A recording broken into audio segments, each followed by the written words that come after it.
पूज्य गांधी बापू के जन्मदिन 2 अक्टूबर 2020 पर बापू को स्मरण करते हुए उन्होंने यरवड़ा जेल में दिए हुए प्रेरक प्रवचन की पुस्तिका मंगल प्रभात का पठन आपके समक्ष प्रस्तुत कर रही हूँ।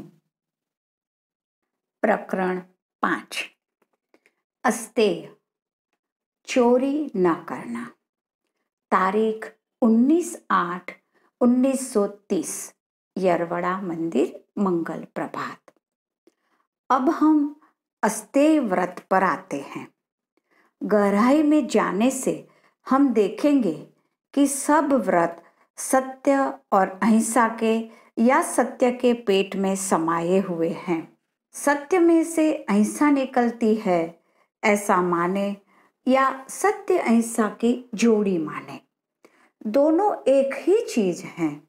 फिर भी मेरा मन पहले की ओर झुकता है और आखिरी हालत तो जोड़ी से, द्वंद्व से परे है।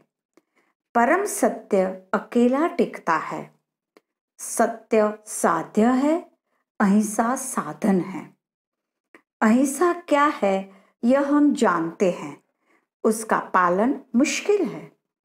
सत्य का तो हम सिर्फ कुछ अंश ही जानते हैं, उसे पूरी तरह जानना देहधारी के लिए कठिन है, जैसे कि अहिंसा का पूरा पूरा पालन देहधारी के लिए कठिन है।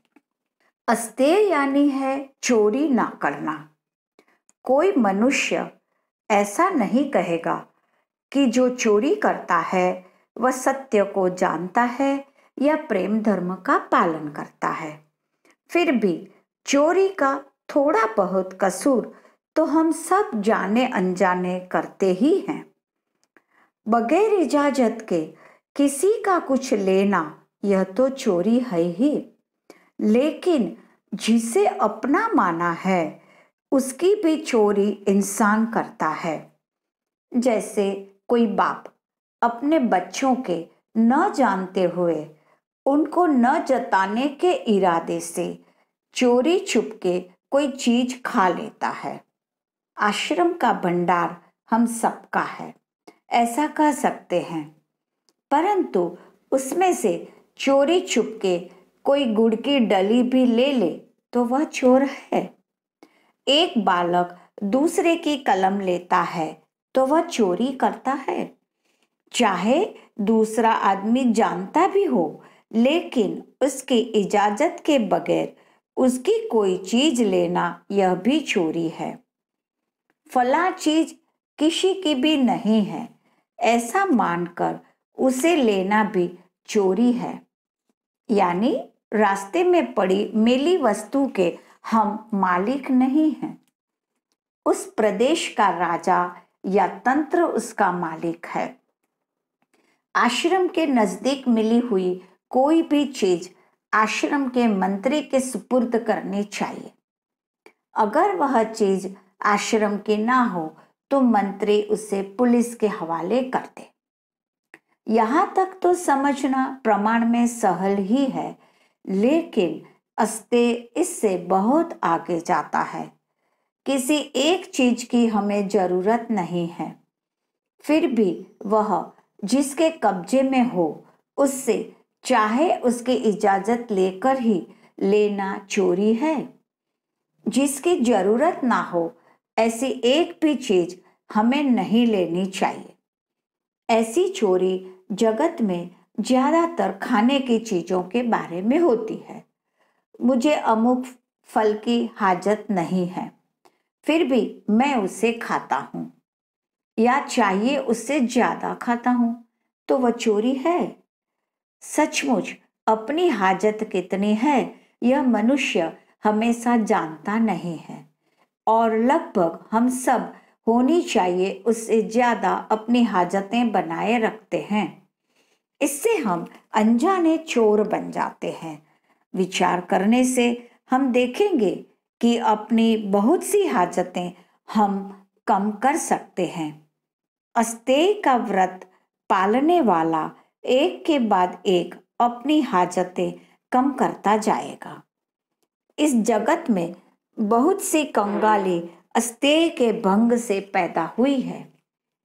ऊपर जो चोरियां बताई गई वे सब बाहरी या शरीर की चोरियां हुई। इससे भी बारीक, सूक्ष्म और आत्मा को नीचे गिराने वाली या रखने वाली चोरी मानसिक, मन से की जाने वाली है।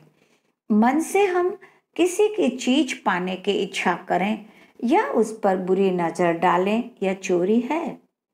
बड़े हो या बच्चे हों, अच्छी चीज देखकर अगर ललचाएं तो वह मन की चोरी है।